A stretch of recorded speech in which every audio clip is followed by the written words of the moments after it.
So welcome back to the another video of this important question series, जिसमें आज हम लोग करने वाले हैं क्लास 12 हिस्ट्री का chapter 13 Mahatma Gandhi and the nationalist movement के ऐसे सवाल जिनके सीबीएसई या किसी भी अदर बोर्ड में पूछे जाने की बहुत संभावना है। क्योंकि जो भी सब्जेक्टिव क्वेश्चन सेट करते हैं एनसीईआरटी के बेसिस पे, वो इन्हीं सवालों को रिपीट करते रहता है साल दर साल। और ये चैप्टर खास इसलिए हो जाता है सीबीएसई वालों के लिए क्योंकि इसके जो 8 मार्कर हैं, इसको बहुत बार सीबीएसई ने पूछा है। लगभग हर दूसरे साल इसमें से एक 8 मार्कर आता ही आता है। So you should not skip 8 marker. Instead मैं ये सजेस्ट करूंगा कि आप इस वीडियो को देखने के बाद पीडीएफ डाउनलोड करना, डिस्क्रिप्शन में दिए गए लिंक से, एंड फिर वहां से आप 8 मार्कर की एक्स्ट्रा प्रैक्टिस जरूर कर लेना ताकि आप बोर्ड के लिए पूरी तरीके से तैयार रहो। Now without any further delay शुरू करते हैं इस वीडियो को।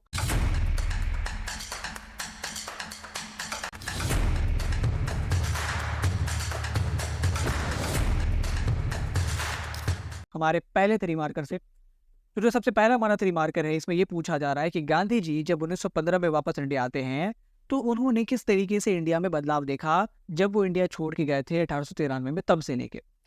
एंड इस सवाल में बेसिकली स्टेटमेंट है, आपको सब्सटैंशिएट करना है इस स्टेटमेंट को, मतलब उस दौरान हुए जितने भी पॉलिटिकल ग्रोथ है उसको आपको बताना है। सो इस सीरीज की खास बात ही है कि हम आपको न केवल सवाल बताते हैं बल्कि उसके जवाब भी बताते हैं, एंड किस तरीके से जवाब लिखा जाए, आंसर राइटिंग टेक्निक क्या होनी चाहिए for the 3 marker, for the 8 marker, वो भी मैं आपको बताता चलता हूँ क्वेश्चन दर क्वेश्चन। तो सबसे पहले आपको लिखना है एक छोटा सा इंट्रो, जिसमें मैं यहाँ पे लिखूंगा।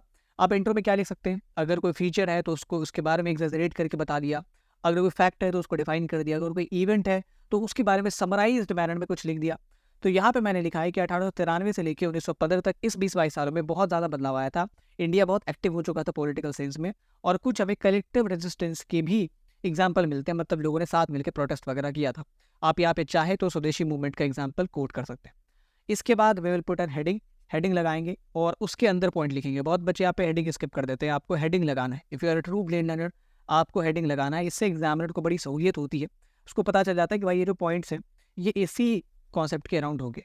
सो पहला पॉइंट जो मैंने लिखा है दैट इज़ कि कांग्रेस की जो ब्रांचेस थी अब लगभग हर बड़े शहर में पहुंच चुकी थी। दूसरा जो स्वदेशी मूवमेंट था 1906-1907 का, उसमें बहुत ज़्यादा मात्रा में लोगों ने पार्टिसिपेट किया था। और तीसरा जो ये राष्ट्रवाद का कॉन्सेप्ट था, ये लगभग देश के कोने कोने तक पहुंच गया था, जिसमें कि मैंने 3 लीडर्स का रेफरेंस लिया। एक लाला लाजपत राय पंजाब नॉर्थ से, एक विपिन चंद्र पाल ईस्ट बंगाल से, और आपके एक गंगाधर तिलक महाराष्ट्र से। तो that concept of nationalism was, कह सकते हैं कि अब तक ये पैन इंडिया हो चुका था। और चौथी चीज़ की कांग्रेस की जो लीडरशिप थी वो भी अब 2 तबके में बढ़ चुकी थी, एक्सट्रीमिस्ट एंड द मॉडरेट्स। इसके बारे में मैंने शॉर्ट में काफ़ी चर्चा की है कि क्या इसका इम्पैक्ट पड़ता है कांग्रेस के फ्यूचर पे। So in this way you can write the answer. आप इस तरीके से 4 पॉइंट लिखो। आइडियली आपको 4 पॉइंट लिखने चाहिए, क्योंकि क्या है, अगर आप 3 पॉइंट ही छोड़ दोगे लिख के, तो किसी एक पॉइंट पे अगर एग्जामिनर की सहमति नहीं बनती है तो आपके नंबर काट लिए जाएंगे। So ideally you should write 4 points. अगर 8 मार्कर है तो कलेक्टिवली जितने भी आप हेडिंग्स डाल रहे हैं उसके अंदर 10 से 15 पॉइंट होने चाहिए। 15 आइडियल होगा, 12-15 आइडियल होता है। 10 से ज़्यादा रखो, 15 से कम रखो। So now moving to the next question of this chapter. And अगर आपको ये जो टेक्निक है, ये जो सीरीज है वो पसंद आती है, make sure you like the video and subscribe तो कर ही लो, क्योंकि बहुत इंपॉर्टेंट वीडियोस पॉलिटिकल साइंस की, हिस्ट्री की एंड इकोनॉमिक्स की अभी चैनल पे आने वाली है। वन शॉट से लेके इंपॉर्टेंट क्वेश्चन, महामैराथन, बहुत चीज़ें पाइपलाइन में। Make sure you hit the subscribe button. Now the next question, the initiatives in Champaran, Kheda and Ahmedabad marked Gandhi ji out as a nationalist leader with the deep sympathies for the poor. कैसे इनको एक गरीबों का नेता बना दिया इन 3 सत्याग्रहों ने, इसके बारे में आपको इस आंसर में बताना है। तो यहाँ पे आपके सामने इंट्रो लिखने के ना बहुत सारे ऑप्शन है। एक तो आप इन तीनों सत्याग्रह के बारे में छोटा सा कोई फैक्ट बता सकते हो, इसका क्या गांधी जी के जीवन पे प्रभाव रहा वो बता सकते हो। तो यहाँ पे मैंने वही किया है, ये कहा है कि ये जो तीनों जगह सत्याग्रह हुए थे, this played a great role in making Gandhi ji as an important leader in the nationalist struggle. और किस तरीके से इसका इम्पैक्ट रहा उसको हम लोग इस आंसर में मेंशन करें, क्योंकि वही आपसे पूछा था कि कैसे इन तीनों जगहों के सत्याग्रहों के बाद गांधी जी को एक गरीबों का नेता करके पोर्ट्रे किया जाता है, उनकी छवि बन गई as a leader who had great sympathies for the poor. सबसे पहले चंपारण और खेड़ा में जब उन्होंने सत्याग्रह किया था, that was for the rights of peasants. इसके बाद जब बात करते हैं अहमदाबाद की, वहाँ पे इन्होंने मिल वर्कर्स के लिए प्रोटेस्ट किया। तो इन दोनों जगहों पे आप देखेंगे तो डिप्रेस्ड क्लासेस के लिए गांधी जी खड़े हो रहे हैं, which was very uncommon back then, क्योंकि कांग्रेस की जो टॉप लीडरशिप थी वो तभी तक एलीट क्लासेस के मुद्दों को ही हाईलाइट करती थी, उन्हीं को वो लोग डिस्कस किया करते थे। तो ये जो सक्सेस मिलती है इन तीनों सत्याग्रहों से, इसके बाद गांधी जी की एक छवि बन जाती है गरीबों का नेता टाइप की। एंड देन ही बिकेम, उसके बाद फिर अलग अलग मूवमेंट्स होते हैं, रॉयल सत्याग्रह होता है, नॉन कॉपरेशन मूवमेंट होता है, that made ultimately him as a national leader with deep sympathies for the poor. So in that way you can write the answer. आगे बढ़ते हैं तीसरे सवाल की तरफ। Mention in one provision of Rowlatt act, what were the impacts of this act. एक provision ही पूछ रहा है तो आपको एक ही बताना है, इसके अलावा इसके इम्पैक्ट बताने हैं। तो चूंकि ये सवाल जो है रॉलेट एक्ट के ऊपर है, तो एक छोटा सा इंट्रो डाल देंगे रॉलेट एक्ट का। रॉलेट एक्ट वॉज इन्फोर्स्ड इन 1919। जब भी आप कोई डेट लिखें तो इसको अंडरलाइन ज़रूर करें, कोई इसमें लिखे या प्रॉपर डेट लिखे अंडरलाइन करें, क्योंकि बहुत बच्चे डेट नहीं जानते हैं, लिख नहीं पाते, और अगर आप लिख रहे हैं तो you should get an advantage. और ये जो एक्ट है वो एक ब्रिटिश कमेटी ने रिकमेंड किया था in the chairmanship of sir Sydney Rowlatt, और उसके बाद ये जो एक्ट है वो पारित किया जाता है। इसके हमें एक प्रोविज़न बताने हैं, यहाँ पे मैंने 2 लिखा है, इसमें से आप कोई सा भी एक चुन सकते हो। इसके बाद इसका जो इम्पैक्ट था, 3 4 5 इम्पैक्ट मैंने लिख दिया है। पहला इम्पैक्ट खास करके पंजाब में क्या इम्पैक्ट पड़ा तो वो पूछा जाना। तो पहला इम्पैक्ट कि भाई जो पूरा नॉर्थ वेस्ट इंडिया था, नॉर्थ और वेस्ट इंडिया, वहाँ पे रॉलेट्स एक्ट को लेकर बहुत क्रिटिसिज्म हुआ, बहुत लोगों में आक्रोश जगा, प्रोटेस्ट बहुत ज़्यादा हैवी थे पंजाब में, क्योंकि वहीं पे बहुत सारे सोल्जर्स ने वर्ल्ड वॉर फर्स्ट में पार्टिसिपेट किया था। एंड उनको ये एंटिसिपेशन थी कि हमें कुछ जो है राजनीतिक रियायत ब्रिटिश गवर्नमेंट देगी। लेकिन ऐसा होता नहीं है। After the world war first ये जो रॉलेट एक्ट है वो आ जाता है। तीसरी चीज़ कि बहुत सारे जो कांग्रेस लीडर थे, since they were involved in the protest, उनको अरेस्ट कर लिया था, खास करके जो पंजाब के लीडर्स थे। गांधी जी भी जब पंजाब की तरफ जा रहे थे उनको भी डिटेन कर लिया गया। And ultimately this Rowlatt act was ultimately, ये जो रॉलेट एक्ट है उसके कारण जालियांवाला बाग मैसेकर होता है। सो इन तीनों चारों पॉइंट्स में से कोई सा भी आप, सो इन 5 इम्पैक्ट्स में से कोई से भी 4 इम्पैक्ट या 3 इम्पैक्ट आप लिख सकते हो। That will be enough for this answer. अब आगे बढ़ते हैं अगले सवाल की तरफ। यहाँ पे कहा जा रहा है गांधी जी ने एक स्टेटमेंट दिया था कि स्वराज के लिए हिंदू, मुस्लिम, पारसी और सिखों को यूनाइट होना पड़ेगा, जितनी भी अलग अलग कम्युनिटीज़ है बेसिकली उसको रेफर कर रहे थे। इसको आपको नॉन कॉपरेशन मूवमेंट के कॉन्टेक्स्ट में बताना है। कॉन्टेक्स्ट मतलब कैसे यूनिटी दिखती है इस असहयोग आंदोलन में, उसको आपको अपने आंसर में बताना है। क्योंकि ये जो सवाल है नॉन कॉपरेशन के ऊपर है, तो इंट्रो एक छोटा सा नॉन कॉपरेशन के ऊपर डाल देंगे, या अगर आप चाहें तो गांधी जी के यूनिटी के कॉन्सेप्ट के ऊपर भी डाल सकते हैं, जो कि मैंने डाला यहाँ पे। Gandhi ji was a firm believer of this fact की स्वतंत्रता जो है बिना अलग अलग तबके के लोगों को इकट्ठा के नहीं मिलने वाली। और अगर आप चाहेंगे तो नॉन कॉपरेशन मूवमेंट पे भी एक इंट्रो डाल सकते हैं कि ये इस डेट को शुरू हुआ था, खिलाफत मूवमेंट के साथ शुरू हुआ था। सो यहाँ पे किस तरीके से नॉन कॉपरेशन मूवमेंट में यूनिटी दिखती है उसको मैं डिस्कस करने वाला हूँ। पहला पॉइंट जो मैंने लिखा है दैट इज कि इसको खिलाफत मूवमेंट के साथ लॉन्च किया गया था, क्योंकि इसके साथ बहुत सारे मुसलमानों के सेंटिमेंट्स जुड़े हुए थे, and both were protested against the British government. ठीक है, और इसमें चूंकि अलग अलग कम्युनिटीज़ के लोगों को गांधी जी ने जोड़ लिया था, तो बहुत हैवी नंबर में लोग पार्टिसिपेट करते हैं। वर्किंग क्लासेस ने मिलों में काम करने से मना कर दिया, बैंक्स बंद हो गए, स्कूल्स बंद हो गए, अवध के किसानों ने टैक्स पे करने से मना कर दिया, आंध्रा में लोगों ने फॉरेस्ट लॉस वायलेट करना शुरू कर दिए। तो इस तरीके से लोग अपने अपने स्तर पर ब्रिटिश गवर्नमेंट एंड उनकी नीतियों को अपोज कर रहे थे।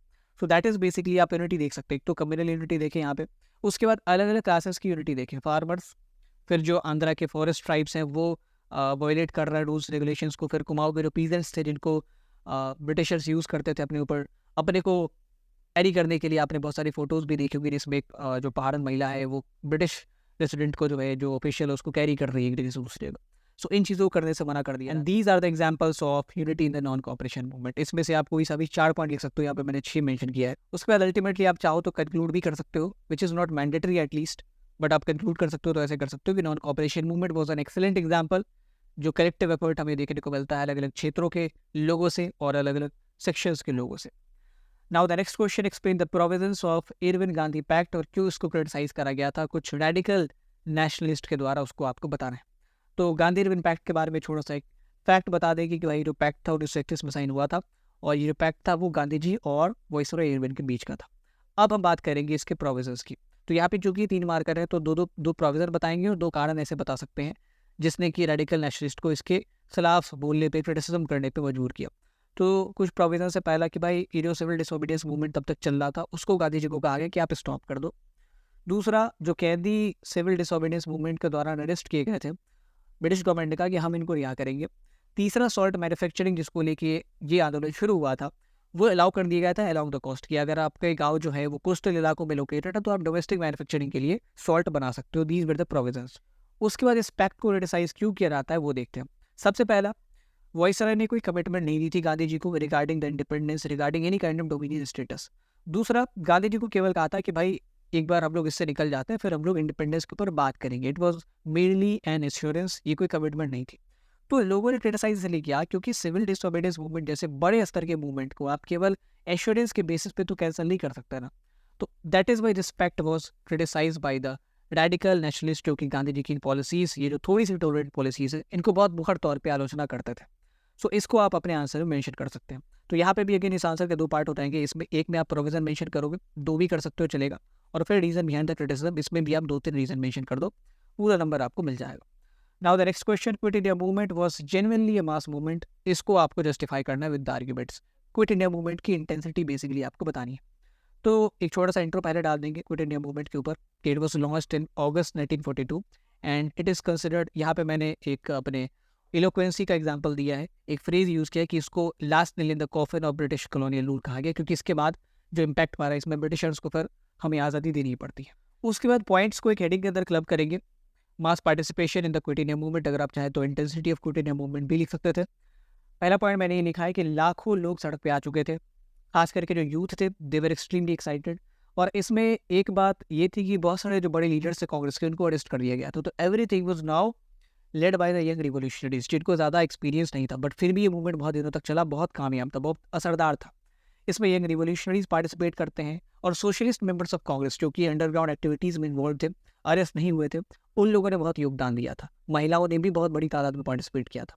एंड आपको कमेंट बॉक्स में ये बताना है कि कौन सा वो पहला आंदोलन था जिसमें ऑफिशियली बहुत महिलाएं जो है वो पार्टिसिपेट करने आती हैं। कौन सा ऐसा राष्ट्रवादी आंदोलन जिसमें पहली बार महिलाओं ने भारी मात्रा में प्रोटेस्ट किया था, वो आपको कमेंट बॉक्स में बताना है। And next point, the British responded with much force, उन्होंने जितनी ताकत झोंकनी थी झोंक दी है एंड इस मूवमेंट को क्रश करने में कोई कसर नहीं छोड़ी, बट फिर भी ये चलता रहा। So this is why this movement is genuinely a mass movement. लोग पार्टिसिपेट कर रहे थे, सारे नेता लोग आपके जेल में, बट फिर भी ये जो मूवमेंट है वो दिन ब दिन बढ़ता ही जा रहा था। Now the next question and probably the last question of the 3 marker, कि गांधी जी को जानने के लिए हमारे पास जो डिफरेंट सोर्सेज हैं वो किस प्रकार से अवेलेबल है एंड उसके इंपॉर्टेंस के बारे में आपको बताना है। Describe the importance of writings and speeches of Gandhi ji and his contemporaries as important source to know about the Indian national movement. तो यहाँ पे सोर्सेज की बात की जा रही है कि गांधी जी के बारे में और राष्ट्रवादी आंदोलन के बारे में जानने के लिए हमारे पास जो भी सोर्सेज मौजूद हैं, क्या इंपॉर्टेंस है उनकी। तो यहाँ पे इंट्रो के तौर पे मैंने बताया कि there are variety of sources from which we can reconstruct the history of Gandhi ji as well as the history of nationalist movement. इसमें राइटिंग्स आती है, स्पीचेस आते हैं, न्यूज़पेपर्स आते हैं, ऑटोबायोग्राफीज आती हैं। और यहाँ पे चूँकि हमें राइटिंग्स और स्पीचेस तक ही चीज़ें लिखनी है, नहीं तो बहुत बड़ा उत्तर हो जाएगा। तो राइटिंग्स में आपके लेटर्स आते हैं, जर्नल्स आते हैं जिनको गांधी जी पब्लिश करते थे, या गांधी जी को जिन्होंने लेटर लिखा बाद में वो फिर पब्लिकली पब्लिश हुआ। स्पीचेस में जो इन्होंने बोला पब्लिक वॉइसेस के तौर पे अपने न्यूज़पेपर्स कॉलम में, जर्नल के तौर पे वो आता है। लेटर्स की अगर बात करें तो उससे हमें प्राइवेट थाट्स पता चलते हैं। अगर जर्नल की बात करें तो उससे उनका पब्लिक ओपिनियन पता चलता है। ऐसे एक किताब का मैंने मेंशन किया है जिसमें लेटर्स का कॉम्पाइलेशन है। नेहरू ने bunch of old letter publish किया था जब ये जेल में थे, तो अपनी बेटी को वो लिखा करते थे, पत्र लिखा करते थे इंदिरा गांधी को। उसमें इन्होंने बहुत मेंशन किया कि किस तरीके से इनकी कम्युनिकेशन होती थी गांधी जी के साथ, तो वो भी एक अच्छा सोर्स है। So these are the sources from which we can know the Gandhi and the nationalist movement एंड उनका क्या पर्सपेक्टिव था अलग अलग मुद्दों के ऊपर।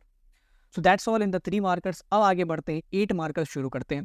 तो जो पहला 8 मार्कर है उसमें ये पूछा जा रहा है कि गांधी जी ने किस तरीके से 1922 तक आते आते इस इंडियन नेशनलिज्म को ट्रांसफॉर्म कर दिया, क्या क्या चीज़ें उन्होंने करी। और दूसरा सवाल भी वही कि Gandhi ji transformed Indian nationalism through non cooperation movement of 1920, give arguments to support the statement. Gandhi ji के ऊपर ये सवाल है, नेशनलिज्म के ऊपर एक सवाल है, तो इंट्रो भी हमारा उसी के अराउंड होना चाहिए। इंट्रो में मैंने इसी लिखा है, the history of modern India Gandhi ji is often cited. अब जब आप 3 मार्कर का इंट्रो लिखते हो तो 1 से 1.5 लाइन का लिखो, क्योंकि बोर्ड का जो कॉपी होता है वो ओरिजिनल होता है, बड़ी कॉपी होती है, उसमें 1.5 लाइन काफ़ी है। अगर आप 8 मार्कर या 6 मार्कर लिखते हो तो 2 या 3 लाइन का लिखो, तो ये आपका एक अच्छा इंट्रो हो जाएगा 8 मार्कर के लिए कि भाई गांधी जी को एक मेकर ऑफ नेशन के तौर पे देखा जाता है। उन्होंने भारतीय राष्ट्रवाद को पूरी तरीके से चेंज किया after he came to India 1915, और फिर उन्होंने कैसे चेंज किया उसको अलग अलग हेडिंग्स के अंदर पॉइंट्स में क्लब करके देखेंगे, और उन हेडिंग्स को मिला के हमने क्या किया, एक फ्लो चार्ट बनाया। ये टॉपिक है transformation of Indian nationalism.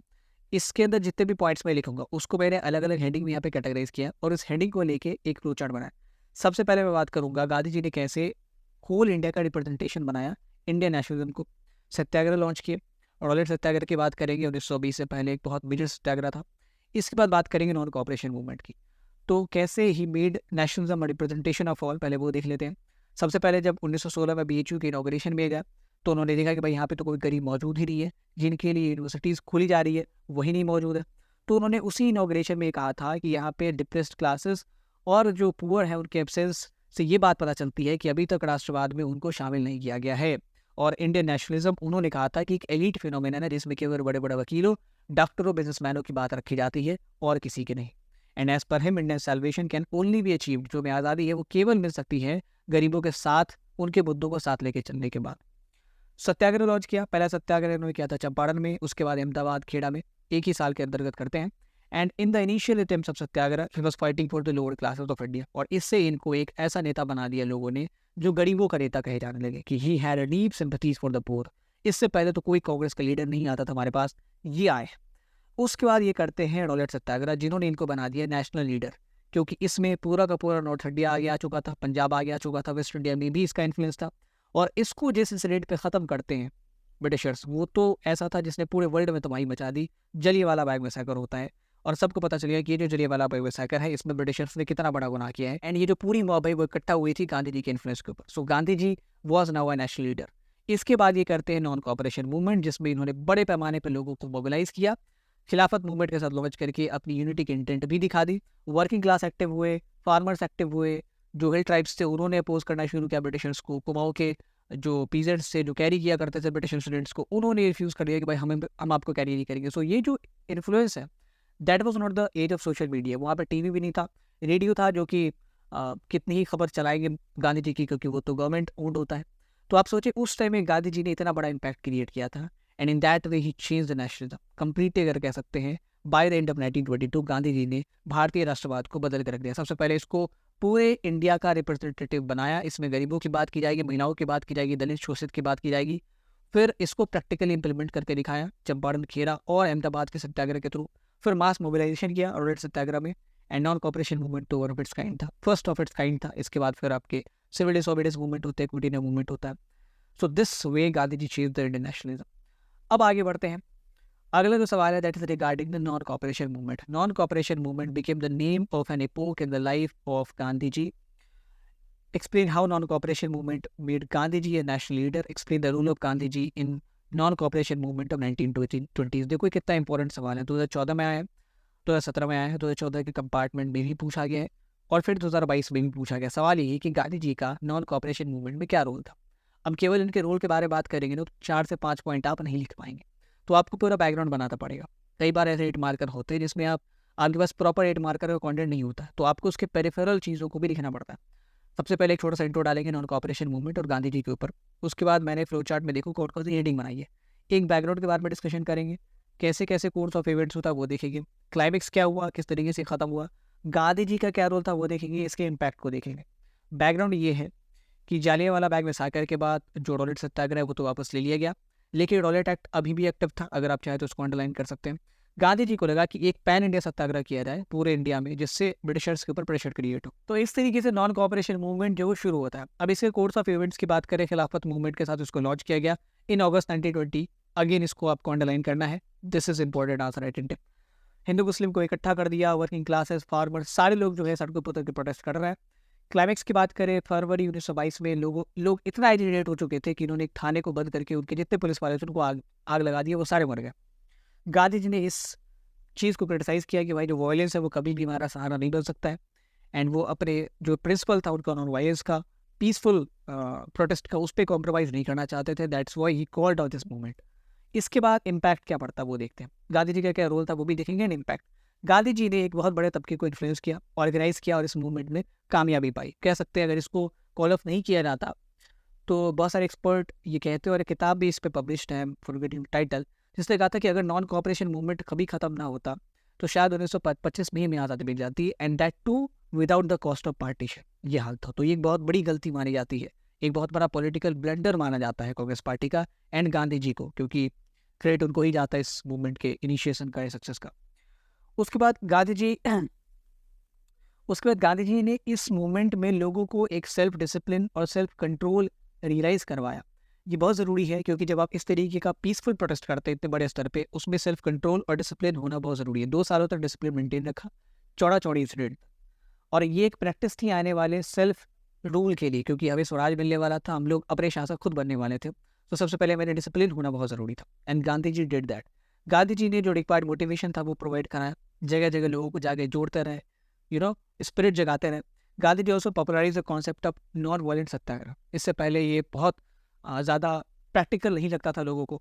Collective participation, अलग अलग रिलीजन का उपाय, इसके पीछे भी गांधी जी की जो हारमोनियस सोच है, आइडियोलॉजी, उसका बहुत बड़ा role. So that was basically the role of Gandhi ji in the non cooperation movement. अगर इसके इम्पैक्ट की बात करें, British Raj was completely shaken, पूरा का पूरा जो ब्रिटिश तंत्र था वो हॉल्ट पे आ गया, क्योंकि कोई अब काम करने को तैयार नहीं था। बैंक्स बंद है, कोर्ट्स बंद है, स्कूल्स कॉलेजेस बंद है, ठीक है। मिल वर्कर्स ने प्रोटेस्ट करना शुरू किया कर दिया, फैक्ट्री से प्रोडक्शन नहीं हो रहा। So non cooperation movement completely transform the Indian nationalism. अब ये जो नेशनलिस्ट मूवमेंट था कोई इंटेलेक्चुअल का मूवमेंट नहीं रह गया था, अब इसमें अलग अलग तबके के लोगों ने अपने स्तर पर प्रोटेस्ट करना शुरू कर दिया, एंड उनकी भी भागीदारी देश के निर्माण में हो चुकी थी। So in that way we can say कि गांधी जी ने न केवल इस मूवमेंट के जरिए अलग अलग तबके के लोगों को जोड़ा, बल्कि उनको अनुशासित होकर सेल्फ कंट्रोल के साथ एक बहुत बड़े प्रोटेस्ट के लिए भी तैयार किया, जिसका फायदा आगे चल के आपको सविनय अवज्ञा आंदोलन या क्विट इंडिया मूवमेंट में देखने को मिलता है। Now the next question, the next 8 marker, Gandhi ji was as much social reformer as he was politician. ये एक सोशल रिफॉर्मर भी थे, उतने ही बड़े राजनीतिज्ञ भी थे। इसको आपको जस्टिफाई करना, एक्सप्लेन करना है। तो यहाँ पे हमारे आंसर का 2 पार्ट होगा, Gandhi ji as a social reformer and Gandhi ji as a politician, दोनों को हम लोग यहाँ पे एनालाइज करेंगे। गांधी जी के ऊपर चूंकि सवाल है तो उनके ऊपर एक छोटा सा इंट्रो, जो भी आप एक्सरेट करके लिख सकते हैं इनके सोशल रिफॉर्मर वाली छवि के बारे में या पॉलिटिशियन वाली छवि के बारे में, वो आप लिखें। इसके बाद एज ए सोशल रिफॉर्मर मैंने किन किन चीज़ों पे बात की है। सबसे पहले इनके जो कॉमन फोक्स के साथ इनकी एम्पैथी थी, मतलब जो आम जनता उनके साथ जो इनका कनेक्शन था उसके बारे में। फिर इंडियन प्रोडक्ट्स और सेल्फ रिलायंस के ऊपर कैसे इन्होंने जोर दिया, चरखे के कल्चर को बढ़ाया, इंडियन प्रोडक्ट्स लोग पहनना शुरू करे, यूज़ करना शुरू किया, उसको प्रमोट किया। सोशल लेवल्स के अगेंस्ट किस तरीके से एफर्ट्स लगाया, उस पर बात की है। उसके बाद एम्बेसडर ऑफ यूनिटी, कैसे अलग अलग कम्युनिटीज़ के लोगों को इन्होंने यूनाइट किया। तो कॉमन फोक्स के साथ कैसे इनका रिलेशन बना, क्योंकि ये दिखते थे उनकी तरह, बोलते थे उनकी तरह, चीज़ें यूज़ करते थे उनकी तरह। प्रमोशन ऑफ इंडियन प्रोडक्ट्स, उन्होंने ये बात वो जानते थे कि भाई जब तक हमारी जो इकोनॉमिक डिपेंडेंसी है ब्रिटिशर्स पर रहेगी तब तक हम लोग आज़ाद नहीं हो पाएंगे। So instead of using European textiles we should use desi textiles. Khadi garments को प्रमोट किया, खुद चरखा लेके बनाते थे, यूज़ करते थे, और इससे खुद की धोती और चादर जो खुद सिलते थे। और चरखे के साथ इन्होंने सेल्फ रिलायंस को भी प्रमोट किया, मैनुअल लेबर को प्रमोट किया। इस चीज़ को हटाए कि भाई जो महिलाएं हैं वो केवल घर में ही household workers, household chores करेगी, इसके अलावा भी वो चरखा प्रोड्यूस करके देश की इकोनॉमी में कंट्रीब्यूट कर सकती है। उसके बाद सोशल लेवल्स के अगेंस्ट बहुत सारे एफर्ट्स डाले। सबसे पहला काम ये किया कि अनटचेबिलिटी और चाइल्ड मैरिज के खिलाफ बहुत बड़े बड़े कैंपेन लॉन्च किए। Now he was also the ambassador of unity.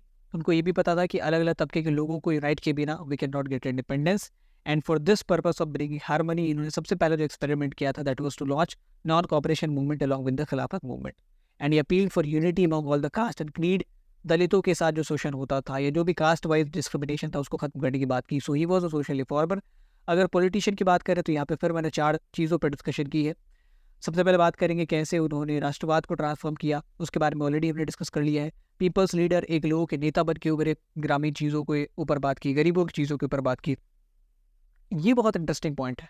As a political leader इन्होंने कांग्रेस में बहुत रिफॉर्म्स किए। सबसे पहले इन्होंने कांग्रेस के बेस को बढ़ाया, और इनकी जो ऑर्गेनाइजेशनल स्किल है ना, और इनकी जो ऑर्गेनाइजेशनल स्किल है वो बहुत ज़्यादा बढ़िया थी, और ये गुजरातियों की जनरली बहुत बढ़िया होती है। अब अभी भी बीजेपी को जो देख रहा है, the success that they are getting, वो उनकी संगठनात्मक क्षमता बहुत अच्छी है जो कि किसी पार्टी की नहीं है। इन्होंने कांग्रेस के नए ब्रांचेस सेट किए, प्रजामंडल्स बनवाए, प्रोविंसेस में जहाँ पे रजवाड़ी सिस्टम था वहाँ पे प्रजामंडल बनाने का कॉन्सेप्ट ये था कि वहाँ के लोग आगे चल के नेशनलिज्म के भावनाओं के साथ जुड़े एंड ब्रिटिश राज के खिलाफ रिवोल्ट करे, प्रोटेस्ट करे। उसके लिए अवेयरनेस फैलानी ज़रूरी थी। इन्होंने प्रोविंशियल कमिटीज़ बनाई कांग्रेस की और कहा कि भाई आप जिस इलाके में हो उस इलाके के लैंग्वेज में कम्युनिकेट करो। ऐसा नहीं कि हम सब सारे लोग इंग्लिश में कम्युनिकेट करेंगे, हिंदी में करेंगे, क्योंकि कांग्रेस में पहले इंग्लिश का बहुत बड़ा कल्चर था, और इसीलिए लिंग्विस्टिक रीजन्स बनने लग गया। कांग्रेस की जो कमिटीज़ होती थी वो लिंग्विस्टिक रीजन के बेसिस पर बनती थी। सिंधियों की कम्युनिटी पूरे सिंधी रीजन में होगी, जहाँ भी मराठी बोली जाती है वो एक एरिया हो गया, जहाँ भी भोजपुरी मैथिली बोली जाती है वो एक एरिया हो गया, बंगाली जहाँ बोली जाती है वो एक एरिया हो गया। सो इन टूल्स के जरिए गांधी जी अल्टीमेटली राष्ट्रवाद की भावनाओं को देश के अलग अलग कोने तक पहुंचाने में सफल होते हैं। इसके बाद he was a pioneer of Indian independence. Gandhi ji played a vital role in the independence of India. Non violent movements organise किया, ऑर्गेनाइजेशन इंटेलिजेंस और जो पब्लिक एम्पैथी थी, इस वजह से जो इम्पैक्ट उन्होंने क्रिएट किया दैट वाज वेरी वर्दी इन गेटिंग द फ्रीडम। सो इस तरीके से आप जो है इसका जवाब लिख सकते हैं।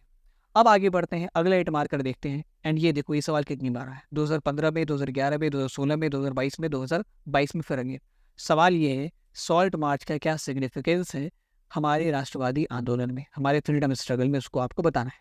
उसी को अलग अलग तरीके से पूछा है। Gandhi ji had been British desperately एंजाइज, किस तरीके से ये जो ब्रिटिशर्स से विचलित हो गए थे, इसको आपको सॉल्ट मार्च के कॉन्टेक्स्ट में बताना है। ऑब्वियसली यही बताना है कि सॉल्ट मार्च का क्या इम्पैक्ट था। तो यहाँ पे केवल इम्पैक्ट ही बताएंगे, सिग्निफिकेंस, इंपॉर्टेंस, काउजेस क्या था, और फिर जो इम्पैक्ट है वो क्या पड़ता है। तो चूंकि ये सवाल हमारा सॉल्ट मार्च के ऊपर है तो उसके लिए एक छोटा सा इंट्रो, कब शुरू हुआ ये बता सकते हैं, उसको आप अंडरलाइन ज़रूर करें। 78 वॉलंटियर्स के साथ शुरू किया था। हालांकि ये चीज़ एनसीईआरटी मेंशन नहीं है, बट जो भी अगर आप एक्स्ट्रा इन्फॉर्मेशन यूज़ करते हैं उसके बाद क्रॉस चेक कर लें, अगर वो सही है तो प्लीज़ यूज़ करें, उसको अंडरलाइन भी करें, ताकि एग्जामिनर को पता चले कि आपने किताब के बाहर भी चीज़ें पढ़ी, एफर्ट डाला है। और ये बहुत बेसिक सी चीज़, ऐसा नहीं कि एग्जामिनर को ये चीज़ पता नहीं होगी। तो उसको यूज़ करने, इन चीज़ों को यूज़ करने से पीछे हटना नहीं है आपको। सॉल्ट सत्याग्रह में सबसे पहले उनके रीज़न की बात करेंगे, कोर्स ऑफ इवेंट्स की बात करेंगे, मास पार्टिसिपेशन की बात करेंगे, कैसे ग्लोबल मीडिया का कवरेज मिलता है वो देखेंगे, एंड देन इम्पैक्ट्स की बात करेंगे। रीज़न बेसिकली यही था कि सॉल्ट मैन्युफैक्चरिंग के ऊपर ब्रिटिशर्स की मोनोपोली थी। लोग चाह के भी सॉल्ट नहीं बना सकते थे, अगर वो बनाते तो बहुत टैक्स पे करना पड़ता था, वो फिजिबल नहीं था। और जो ब्रिटिशर्स के द्वारा बनाए जाने वाला सॉल्ट था वो बहुत महंगा बिकता था मार्केट में, तो इसको हर कोई खरीद नहीं पाता था। So being house hold necessity, इसको लेके गांधी जी ने सोचा कि हम लोग प्रोटेस्ट करेंगे, इससे एक तो हाउस होल्ड की बहुत बड़ी प्रॉब्लम है और लोग कनेक्ट हो पाएंगे, ठीक है, और एक तरीके से जो है ब्रिटिशर्स के खिलाफ वायलेशन भी होगा, उनके नियमों का उल्लंघन करना होगा। तो गांधी जी शुरुआत करते हैं अहमदाबाद के साबरमती आश्रम से अपने 78 वॉलंटियर्स के साथ। दांडी में नमक कानून तोड़ा जाता है, छोटे से मात्रा में गांधी जी ने नमक बनाया, और इसके साथ ही पूरे देश में सॉल्ट मार्च शुरू हो गए। लोग क्या करते थे, अलग अलग गाँव से उठ के जाते थे कोस्टल इलाके में, वहाँ पे खुद से सॉल्ट बनाते थे। एंड ये जो सॉल्ट सत्याग्रह है ये अब तब्दील हो गया था सिविल डिसोबीडियंस मूवमेंट में, मतलब सभी ने बहुत विनम्रता से हम आपकी चीज़ों को नहीं मान रहे हैं, अवज्ञा कर रहे हैं, डिसोबीडियंट हो चुके। तो हर टाइप के कानून को तोड़ा जाने लगा, ना केवल सॉल्ट लॉ, बल्कि अगर आप देखेंगे तो फैक्ट्री वर्कर्स ने काम पे जाना छोड़ दिया, लॉयर्स ने बॉयकआउट कर दिए, स्टूडेंट्स ने कॉलेज स्कूल्स में जाना छोड़ दिया। उसके बाद फिर फॉरेस्ट लॉज को वायलेट किया जाने लगा, लोगों ने टैक्स, जो चीज़ें नॉन कॉपरेशन मूवमेंट में हो रही थी वही चीज़ें यहाँ पे इम्प्लीमेंट हो जाती हैं। और कहा जाता है कि इस पूरे मूवमेंट के दौरान करीब करीब 60,000 लोग अरेस्ट किए गए थे, पूरे सॉल्ट मार्च और सिविल डिसोबीडियंस मूवमेंट के दौरान।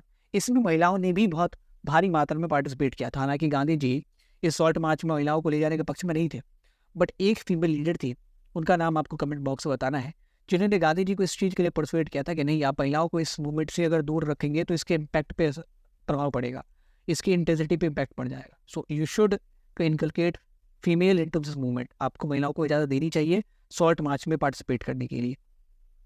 इसके बाद कवरेज की बात करें तो इसको ग्लोबल अटेंशन बहुत मिला। पहले तो लोगों ने मखौल बनाया, फिर जब गांधी जी ने सॉल्ट लॉ तोड़ दिया और ये सक्सेसफुल हो गया मार्च, उसके बाद तो गांधी जी हीरो हो गए। एक अमेरिकन मैगजीन टाइम का मैंने यहाँ पे रेफरेंस दिया है, आपको इसको अंडरलाइन भी करना पड़ेगा, कि गांधी जी को इन्होंने कहा था कि भाई एक ऐसा संत आ गया है जो बहुत बड़ा पॉलिटिशियन भी है और जिसने ब्रिटिशर्स को बहुत डीपली एजाइज कर दिया, बहुत बेचैन कर दिया है। और इम्पैक्ट ये रहा, पहले तो एक तो 10 साल बाद कुछ ऐसा मूवमेंट हो रहा था, 10 साल या 6-7-8 साल बाद, तो response of salt march was unexpected for the Britishers को। हालांकि गांधी जी ने कह दिया था कि हम लोग सॉल्ट लॉ तोड़ेंगे, बट उन्होंने देखा कि भाई ये बंदा तो 8 साल बाद आ ही रहा है पॉलिटिक्स में, ठीक है, तो ये क्या ही कर देगा, तो इस पे ऊपर ज़्यादा उन्होंने तवज्जो नहीं दी, और अल्टीमेटली ये होता है कि मूवमेंट वेंट बियॉन्ड दियर एक्सपेक्टेशन। उसके बाद गवर्नमेंट को ये रियलाइज़ हुआ कि हमारा जो राज है, हमारा जो उसके बाद गवर्नमेंट को ये रियलाइज़ हुआ कि हमारा जो राज है, हुकूमत हमारी, वो ज़्यादा दिनों तक टिकेगी नहीं, और अगर इसको सर्वाइव करवाना है तो हमें कुछ पावर जो है वो इंडियंस को देना पड़ेगा। तो इसको यहाँ पे कंक्लूड इस तरीके से करते हैं कि इस सॉल्ट सत्याग्रह का सबसे बड़ा कॉन्सिक्वेंस ये हुआ कि इंडियंस की रिप्रेजेंटेशन हो जाती है प्रोविंशियल इलेक्शंस के जरिए। तो अब इनको पॉलिटिक्स में रिप्रेजेंटेशन मिलने लग जाती है, क्योंकि ब्रिटिशर्स ने रियलाइज़ कर लिया था कि हम जब तक इनको पावर नहीं देंगे तब तक हमारे यहाँ पर टिकना बहुत मुश्किल है। So in that way you can write the answer. अब आगे बढ़ते अगले सवाल को देखते हैं। अगला सवाल वही है जो हमने पीछे देखा था, नॉन कॉपरेशन मूवमेंट के बारे में ही सवाल पूछा था। It was a training for self rule, ये एक पॉपुलर कोर्स ऑफ एक्शन को अट्रैक्ट करता है। तो इन चीज़ों के बारे में आपको बताना है कैसे ब्रिटिश राज पूरी तरीके से शेके हो चुका था to its foundation during the non cooperation movement. तो इन सब में केवल हमें इम्पैक्ट नहीं बताना, पूरे के पूरे काउजेस के बारे में बात कर दी है, कोर्स ऑफ इवेंट के बारे में बात कर दी, क्योंकि केवल इम्पैक्ट बताएंगे तो 8 मार्क का बनेगा नहीं। सो जब भी ऐसे सवाल आपके सामने आते हैं, please try to add peripheral things also, क्योंकि इसके बिना आप 8 मार्क लिख नहीं पाओगे। Now the next question, how does autobiographies, government records and newspapers help us in knowing about Gandhi ji? ये सवाल भी बहुत इंपॉर्टेंट है। इस सवाल में गांधी जी और इंडियन नेशनल मूवमेंट के जो सोर्सेज हमारे पास है, जिनके बारे में हम जान सकते हैं, उनके बारे में पूछा था ना, कैसे उनसे हम इन चीज़ों को रिकन्स्ट्रक्ट कर सकते हैं। तो एक चीज़ तो क्लियर होगी कि भाई ये टॉपिक बहुत इंपॉर्टेंट है, बार बार पूछा जा रहा है। नॉन कॉपरेशन बहुत इंपॉर्टेंट है, मतलब उसके काउजेस, कोर्स ऑफ एक्शन, किस तरीके से उसको कॉल अप किया गया, क्या इम्पैक्ट पड़े थे, उन सबको आपको बताना है। इस तरीके से सॉल्ट मार्च भी इंपॉर्टेंट है और ये टॉपिक भी इंपॉर्टेंट है। तो यहाँ पे मैंने सोर्सेज के ऊपर एक छोटा सा इंट्रो लिखा है, एंड देन एक फ्लो चार्ट बनाया है जितने भी सोर्सेज हैं उनको इंक्लूड करके। सबसे पहले पब्लिक वॉइस के बारे में बात करेंगे, letters, biographies and autobiographies, police report में किस तरीके से इन्फॉर्मेशन मिलती है, न्यूज़पेपर में क्या इन्फॉर्मेशन मिलती है। So in the public voices Gandhi ji जो है उनके बारे में जानने के लिए हमारे पास बहुत चीज़ें हैं, जैसे लेटर्स वगैरह हो गए, वो है, या उनका कुछ डिस्क्रिप्शन किसी दूसरे कंटेम्पररी ने लिखा था वो भी है। महात्मा गांधी रेगुलरली अपना जर्नल पब्लिश करते थे, हरिजन, इसको भी यहाँ पे अगर कोट किया तो अंडरलाइन ज़रूर कर ले। इसके बाद नेहरू जी, जिन्होंने अपनी बेटी के लिए जो सीरीज ऑफ लेटर्स लिखे थे उनको बाद में किताब में पब्लिश किया था बंच ऑफ ओल्ड लीडर्स के तौर पे, उसमें गांधी जी के साथ उनके रिलेशन के ऊपर बात किया। So this is all about the public voice, जिनको लोगों में प्रसारित किया गया और इससे लोग गांधी जी के बारे में जान पाए। फिर हमारे पास कुछ प्राइवेट सोर्स होते हैं जिनमें लेटर्स आते हैं। लेटर्स जो कि लोग एक दूसरे को लिखते हैं तो ये माना जाता है कि ये शायद गोपनीय रहेंगे, बट इस लेवल में जब आप पहुंच जाते हैं तो आपको पता चल जाता है कि आने वाले समय में हो सकता है कि ये भी अपनी गोपनीयता खो दे, कॉन्फिडेंशियलिटी खो दे। इसीलिए बहुत सारे लोग जो है, इंक्लूडिंग गांधी जी, कहा ऐसा रहता है कि वो अपने प्राइवेट लेटर्स में भी चीज़ों को नहीं लिखते थे।